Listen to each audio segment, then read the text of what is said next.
Bueno, ahora vamos a dar paso rápidamente a algunas preguntas. Hay muchas, pero bueno, vamos a estar eligiendo también para todos. Y voy a empezar por una pregunta que aparece para Pablo Nieto y Tiki Saco.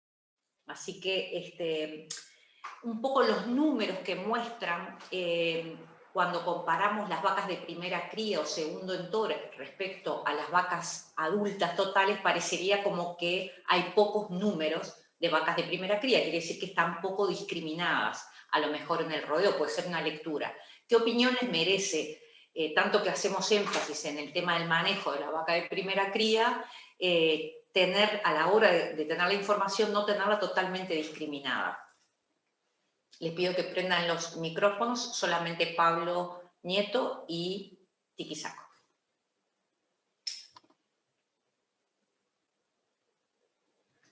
No me están contestando. ¿Sí? Bueno, gracias, gracias, Graciela. Nosotros cuando sumamos todos los datos, después en la segunda etapa discriminamos de acuerdo a la información que vamos teniendo. Lamentablemente, mucha de la información que nos aportan viene en forma, entre comillas, para no herir a nadie, viene grosera. Entonces, los datos que tenemos de animales por categorización, como bien muestran ahí, son muy, sobre todo referido a lo que o Pablo o yo hemos hecho específicamente. Entonces, nos es muy complicado y por eso planteábamos la herramienta del SNIC como una herramienta a futuro en algún momento, o por el SINABELE a futuro en algún momento, para tener mucho más preciso y seguro de qué categoría se trata. No sé si por ahí contesta la pregunta. Sí, correcto. Muchísimas gracias. Les voy a pedir que apaguen sus micrófonos. La próxima pregunta viene para Pablo Mariño, que es más bien aclaratoria, Pablo. ¿A qué te referís cuando mencionás tratamiento diferencial en el primer invierno? Si podés especificar a qué te referís en ese concepto. Buenas tardes para todos, gracias por la pregunta.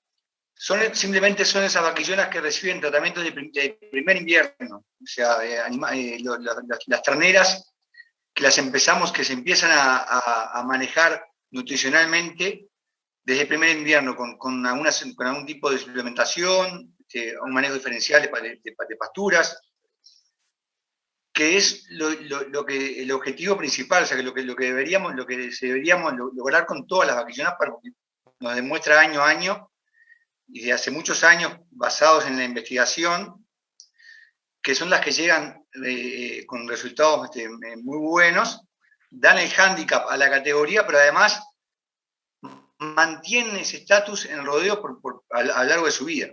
No sé si fui claro.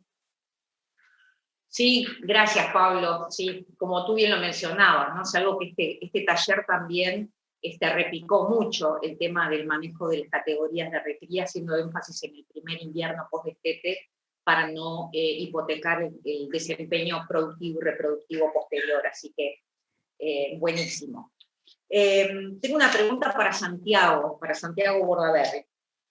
En la presentación, Santiago, vos mostraste aproximadamente en este año un 6,7% de pérdidas, un tema que hoy estuvo arriba de la mesa. Cuando tú haces ese abordaje en los predios que logran este muy buen porcentaje, porque es muy bajo, ¿hacen algo específico para lograrlo?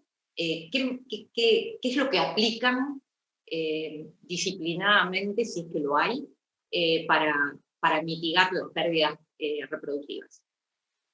Bien, gracias por la pregunta. En primer lugar, estos son algunos rodeos que tomaron este inconveniente, este problema con mucha seriedad desde hace mucho tiempo. Y en primer lugar, registrar, que nosotros siempre decimos que es de las cosas más importantes, porque lo único que sabemos gráficamente es que dimos 100 vacas preñadas y después nos encontramos que hay 80 terneros registrados en el SNIG el año siguiente, ¿no? Y no sabemos dónde están las pérdidas. Entonces, antes que nada, registrar, y por ahí hay que empezar. De las vacas dadas preñadas, cuántas paren efectivamente, cuántos terneros mueren al parto, y después cuántos de ahí hasta el destete. Y eso es para ubicarnos en cuál es el problema. Los problemas eran diferentes en estos. Estos han ido variando, pero básicamente son entre 7 y 9 rodeos, que nosotros con el doctor Viana tenemos mucho más, lo seguimos más de cerca. Entonces, en cada uno de ellos lo encaramos. Primero, a través de la vacunación. Primero, antes que nada, paréntesis, el agradecimiento por las charlas anteriores de Emilio y de Fernando, porque verdaderamente ese tema de la leptospirosis para nosotros ha sido clave. Y en el tema de abortos, ese es uno. La inquietud por la neospora, en algunos casos no lo han podido solucionar, pero también es otro.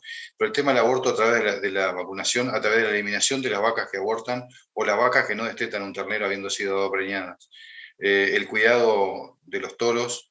En la atención del parto, no solamente a través de la selección en genética por bajo peso al nacer, sino además el cuidado de la alimentación en el último tercio. Y hemos realizado charlas de atención del parto continuamente con el personal de establecimientos. De ahí en adelante son problemas de atención de los terneros, básicamente, son problemas de personal. Y aún con variaciones, 6 y algo por ciento ha sido la pérdida, casi que no se puede bajar mucho más que eso, a pesar que algunos de los establecimientos tienen una pérdida del torno al 3%, notablemente, ¿no? Ahora, ¿cómo se compara eso con lo que sucede en Uruguay? Esa es una gran pregunta. Sospechamos de un 10%, porque este porcentaje que va a salir ahora del taller, si le aplicamos el 10% de merma, es lo que va a salir en el ICOS el año que viene. Estaría bueno que podamos investigar un poquito más en dónde es a nivel Uruguay, a nivel país, dónde están mayormente esas pérdidas, ¿no? Eso es lo que hemos hecho. Buenísimo, muchísimas gracias, Santiago. La verdad que es súper claro y son porcentajes que están por debajo del promedio, por eso son realmente muy buenos resultados y que prometen que, bueno, que hay un camino también para ir reduciendo a nivel predial. Bueno, tengo una pregunta para Ignacio Paiva.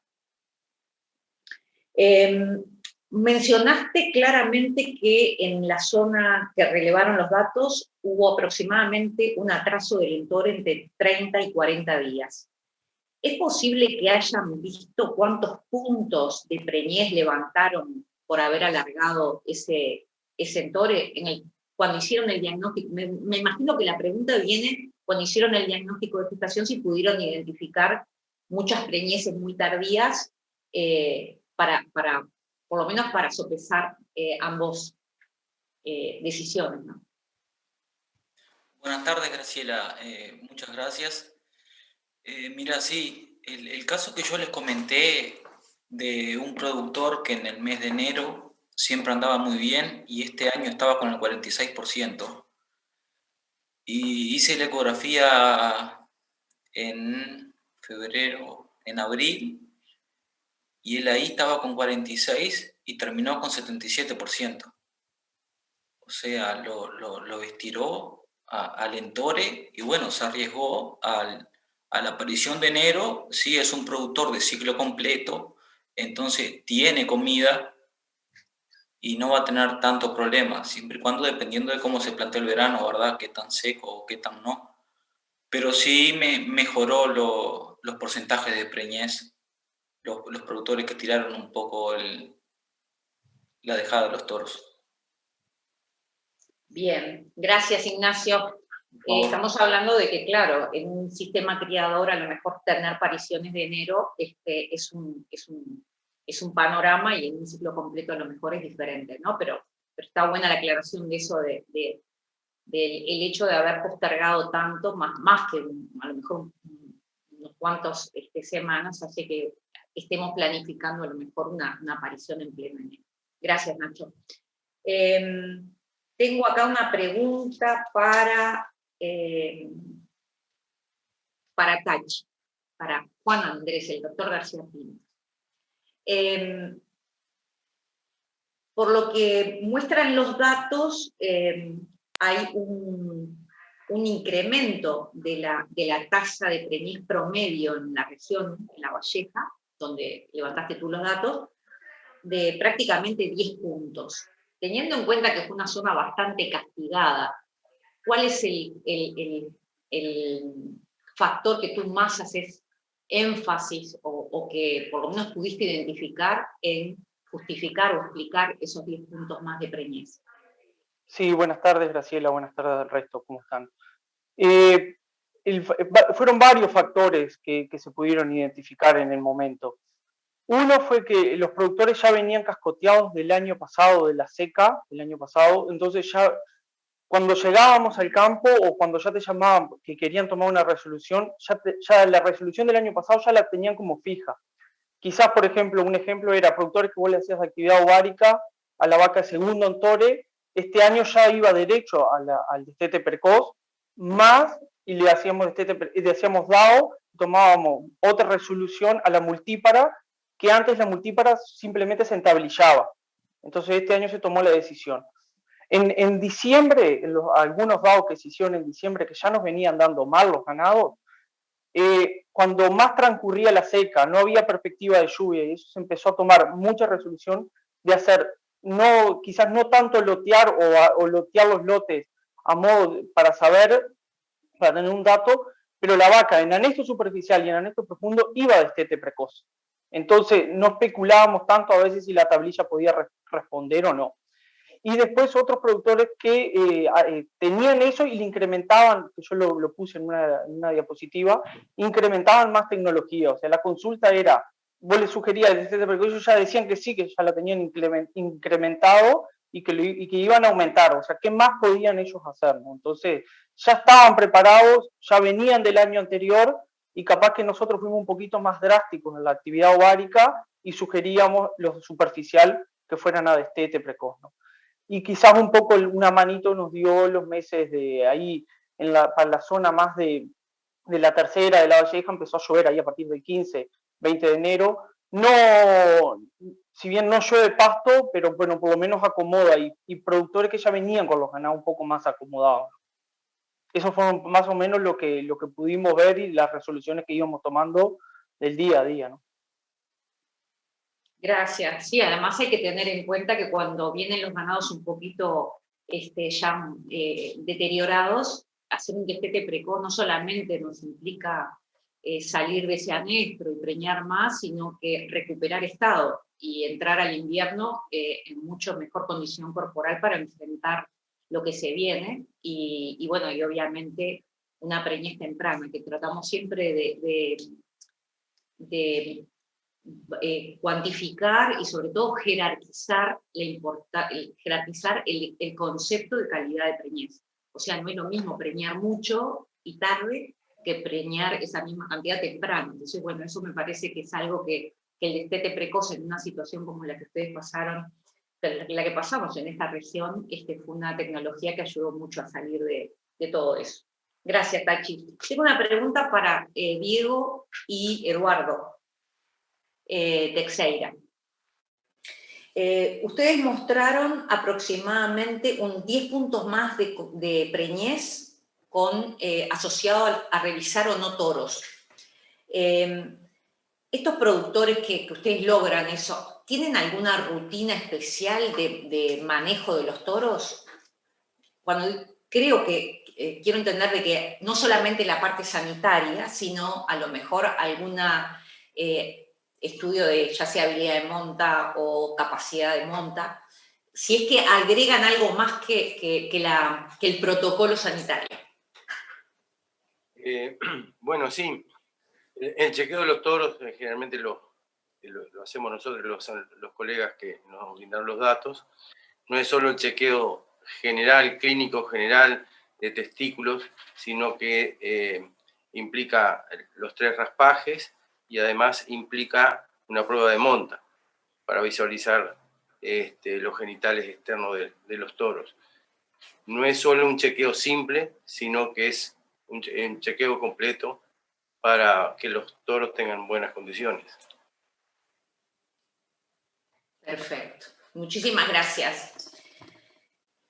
Hay una pregunta que es bastante general, que creo que va para todos, incluso para mí, sí, pero se la voy a hacer a Lauro, a ver qué opinión le merece. Así que atentí, paisandú. Una persona pregunta, creo que es una colega pregunta, si hay mucha experiencia en utilizar el destete temporario asociado a flashing. Esta colega se ve que hizo esa experiencia y le fue muy bien. No tengo acá cuál fue el rango de preñez, pero me imagino que debe haber sido muy alto. Si ustedes lo ven como que es una tecnología que está ampliamente usada, o sea, flashing asociado a destete temporario. No sé en qué categoría, tampoco si es anestro superficial, profundo, solo anestro, pero bueno, está bueno que abramos esa pregunta porque seguramente algunos tendrán percepciones diferentes de esto.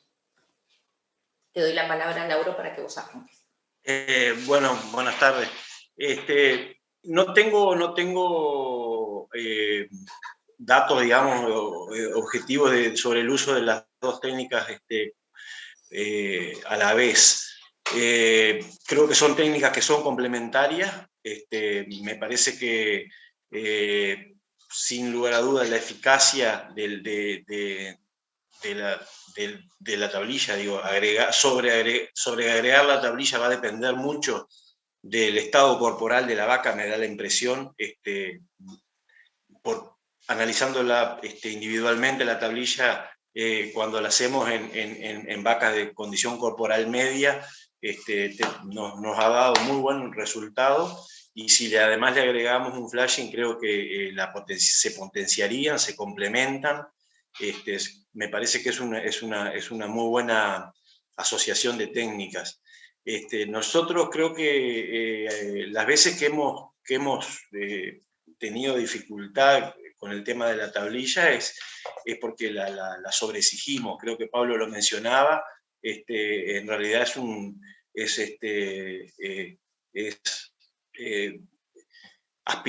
pretender demasiado de la tablilla cuando el estado corporal de la vaca no es posible que dé resultado, y ahí es cuando en realidad es porque la usamos mal, porque le colocamos tablilla a vacas que no habría que colocarle. Y bueno, me parece que ese es el pecado que a veces cometemos, y pedirle demasiado a la tablilla cuando, bueno, tiene su nicho de estado corporal, y que bueno, sin lugar a duda, con una actividad ovárica tenemos más precisión, ¿no?, todavía en ese diagnóstico para aplicar la técnica. Bien, gracias, Lauro. Sí, hay que recordar que, bueno, primero que, como decías bien tú, la tablilla está asociada a mejor, o sea, aumentar la preñez hasta 20, 25 puntos, cuando está aplicada en vacas que tienen una condición moderada como para poder responder. Eso está buenísimo que se recalque. El flashing debe de ir, o sea, todo lo que sea suplementación en una vaca como cría el pie tiene que ir asociado a un control del amamantamiento, porque si no, se nos va esa producción, o sea, lo que le damos de comer se nos va en producción de leche. Entonces está comprobado que deberíamos de al menos colocar la tablilla 14 días y suplementar un mes. Son datos que tiene la Facultad de Agronomía, con un destete temporario que no es específicamente con una tablilla, sino que es bifásico, como ellos le nombran, o sea, un tiempo a corral y un tiempo con tablilla, pero bueno, es esa asociación que me parece que está buena. No lo tenemos asociado al nivel de anestro, que estaría bueno tener un poquito más de información respecto a eso. Bueno. Emilio estaba pidiendo la palabra. Dale, Emilio, por favor, porque me gustaría, si hay sobre este tema más apreciaciones, me encantaría. Emilio, sí, te doy la palabra. Sí, buenas tardes. Mira, creo que es el taller del año 2006, o del año 2005, del año 2006, nosotros presentamos justamente 3 experiencias de flashing asociadas a destete temporario y asociado a tasa de actividad ovárica, estaban hechas con DAO. Una de esas experiencias está hecha en lo del entrañable y querido doctor Jorge Suaznava, que creo que anda por ahí por el chat. Y fue un trabajo muy lindo porque se hizo, el flashing se hizo sobre mejoramientos de rincón o de macu, ahora no me acuerdo bien. Que hicimos justamente el diagnóstico de actividad ovárica y obviamente la condición corporal. No nos gustó el resultado que teníamos, hicimos un flashing, fueron alrededor de 20 días de flashing. Posterior a eso hicimos de nuevo actividad ovárica, hicimos condición corporal y ahí se aplicó la tablilla. Hubieron otros, ese mismo año se hicieron 2 más, uno se hizo en la zona de Barrancas, que ahí lo que se hizo, directamente se abrió un canal de arrocera y se regó una parte de campo, y eso fue el flashing que hubo, se le dio unos días de riego y inmediatamente de eso se hizo, me acuerdo, en Vaquillonas de Segundo Ventore, y ahí también hicimos seguimiento de actividad ovárica, recuperación de condición corporal y tasa de preñez asociada al flashing, y anduvo muy bien, me acuerdo que en los 3 lugares. Ese material está ahí, fue una presentación del año 2005, del año 2006, no recuerdo exactamente. Bien, gracias, Emilio. A lo mejor yo llevé la pregunta más hacia la suplementación y hiciste una mención muy importante, porque para aquellos que a lo mejor no lo tienen claro, flashing es el incremento del nivel nutricional en un corto periodo. Eso y ese incremento de la nutrición puede ser una suplementación o puede ser una pastura, un mejoramiento de campo. Nosotros, por ejemplo, y viene muy a acotación de lo que dice Emilio, hace muchos años que en la unidad experimental Palo a Pique, las vacas de primera cría, después que paren, pasan a un Lotus Rincón, pastorean un Lotus Rincón con buena disponibilidad y se les coloca tablilla nasal. O sea que es esa sinergia que hay entre mejorar la comida y después, bueno, aportar el amamantamiento, y realmente alcanzamos unas tasas de preñeces muy por encima de 88, 90% de preñez en un servicio muy corto de 2 meses, haciendo algo que ya está como incorporado, ¿no? O sea que está bueno pensar que cuando hablamos de flashing no solamente tenemos que estar pensando en darle un mes de suplemento, sino que va muy bien con todo lo que tiene que ver con la pastura. Tengo acá una pregunta que no sé a quién va dirigida, pero la vemos, que dice así. A ver dónde la tengo. ¿Tienen discriminada la información de pérdidas reproductivas entre vacas adultas y vaquillonas? Esa es una pregunta general que a lo mejor alguno se anima a abordarla. Alguno que tenga alguna información sobre si es diferencial entre vaquillonas y vacas. Bueno, quizás voy a tomar yo la posta porque, bueno, Pablo y Tiki también tenían información de pérdidas, pero en mi caso tendría que buscarla porque estaría muy bueno averiguarlo, estaría muy bueno, pero no lo tengo discriminado, esa es la verdad. Bien. A ver, nos está pidiendo la mano Lauro, y Emilio también. Sí, yo no tengo la información en números. Lo que sí tengo es la percepción de que las principales pérdidas son en el eje del periparto, en establecimientos donde hemos hecho retacto y volvemos a tocar las vacas previo al parto. Las pérdidas entre el tacto y ese segundo tacto previo a la aparición son mínimas, normalmente 1,5%, un 2% como máximo en distintos años que lo hemos hecho en el mismo establecimiento, tocando el 100% de las vacas. Y generalmente en establecimientos que estamos hablando que andamos en pérdidas que después de bastante trabajo hemos bajado a 8%, pero tuvimos pérdidas de 11% y se nos fueron a 14%. Entonces digo, y el grueso de esas pérdidas son en el periparto. Y el grueso de esas pérdidas son de atención de los partos, como bien lo mencionaba Santiago, estoy convencido de eso, y hay entonces son mucho mayores las pérdidas en vaquillona que en la vaca adulta. Hay mucho ternero abandonado, mucha vaca que no cría ese ternero porque queda dolorida del parto y lo abandona, y ahí es que donde tenemos, creo que muchísima tela para cortar en todo lo que sea asistencia al parto y sobre todo en la vaquillona. Sin lugar a dudas yo creo que juega un rol fundamental. Capaz que puedo aportar algo, Graciela, con respecto a eso. Estoy de acuerdo totalmente con lo que dice Lauro. las vaquillonas, las pérdidas del parto, obviamente.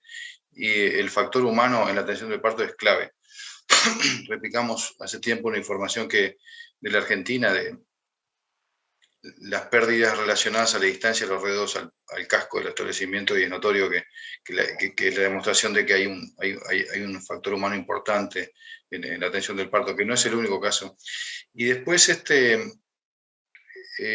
la discriminación por fecha de parto. Al principio de la aparición hay una cantidad de pérdidas porque paren, obviamente, las vaquillonas antes. La vaquillona viene al límite de la fuerza por el invierno, pero después hay como, después que se afirman las pariciones, proporcionalmente las pérdidas son mayores en los redos que paren tarde, que es otro motivo más para preñar más temprano los ganados y acortar los entores. Para los que promueven esos entores larguísimos o de doble entore o todo el año y demás, las vacas que paren temprano tienen no solamente más tiempo a recuperarse para su segundo servicio, sino que además tienen, si las atendemos bien en invierno, mucho más chance de sobrevivir y entregar un ternero pesado en el otoño. Y eso se explica, entre otras cosas, por el peso de nacer más alto de los terneros más tardíos, que está comprobado también por el hecho de que se recuperan con la primavera, y también el hecho de que después pariendo más tarde tienen el problema de bichera, además menos leche, los terneros son más débiles, y eso explica una pérdida de 3 veces más lo que paren tarde con lo que paren temprano. Por eso es una de las cosas importantes, recriar bien las vaquillonas, preñarlas temprano, atenderlas en invierno, obviamente para que paren temprano. Gracias. Gracias, Santiago. La verdad que un resumen clarísimo, ¿no? Porque era lo que decíamos, qué importante es los entores acotados y preñar temprano, porque ese es el inicio de todo un círculo que es virtuoso y que nos ayuda a preñar el siguiente año más fácil. O sea, es algo que es sumar, es sumar. Bueno, primero que nada les quiero agradecer a todos. Tenemos que ir cerrando esta parte de las preguntas. Muchísimas gracias a todos los disertantes y a todas la gente que nos estuvo acompañando, los colegas, los estudiantes. Había muchos estudiantes haciendo preguntas, fueron todas muy claras, así que está buenísimo. Bueno, y ahora para finalizar este taller y para mirar un poco los números todos consolidados, vamos a darle paso a lo que fue el análisis, o lo que es el análisis respecto a este año. Cabe recordar que el año pasado tuvimos una tasa de preñez del 74.9, como pueden ver ahí están los 18 años del taller. Es importante recordar que el año que tuvimos más baja tasa de preñez fue en la seca del 2008-2009, con 59%, y el más alto en el 2013 y 2019, y el 2019 de alguna forma hizo que llegáramos a los famosos 3 millones de terneros destetados. Pero bien, teniendo en cuenta el año pasado con 74.9 promedio, también cabe destacar que hubo una diferencia por regiones. Ese promedio se vio representado de forma diferencial en el este y en el litoral norte, teniendo en cuenta que el este había tenido en el servicio 19-20 una sequía sumamente importante que había deteriorado muchísimo el estado corporal de los vientres de las vacas y, por supuesto, se vio reflejado en una menor tasa de preñez. Este año hay que tener en cuenta que tuvimos la zona del este doblemente, 2 años afectada en lo que tiene que ver en los aspectos climáticos. Bueno, yendo a lo de este año, ¿no verdad? El 19º taller, tenemos aquí las diferentes regiones consolidadas. Volvemos a tener una especie de menor porcentaje de preñez en la zona este, lógicamente, pero un repunte bastante interesante. Y después, como vemos acá el resultado final, casi 430.000 vientres con 76,4% de preñez promedio. Así que un punto y medio superior al año anterior. Creemos que esto es reflejo de un gran esfuerzo de tanto los productores como los técnicos en mitigar los efectos negativos de la sequía, especialmente en la zona este, de adelantarse a la aplicación de medidas de manejo, a planificar. En esta región se vio bastante destete precoz, se vio mucho diagnóstico de actividad ovárica, o sea, se tomaron decisiones con anticipación, se planificó. Y bueno, creo que es el resultado de un gran esfuerzo conjunto, como dije antes, de técnicos y productores especialmente, que hicieron un gran esfuerzo. Así que bueno, con este resultado final estamos dando cierre al taller y nos vemos el año que viene. Muchas gracias por la compañía.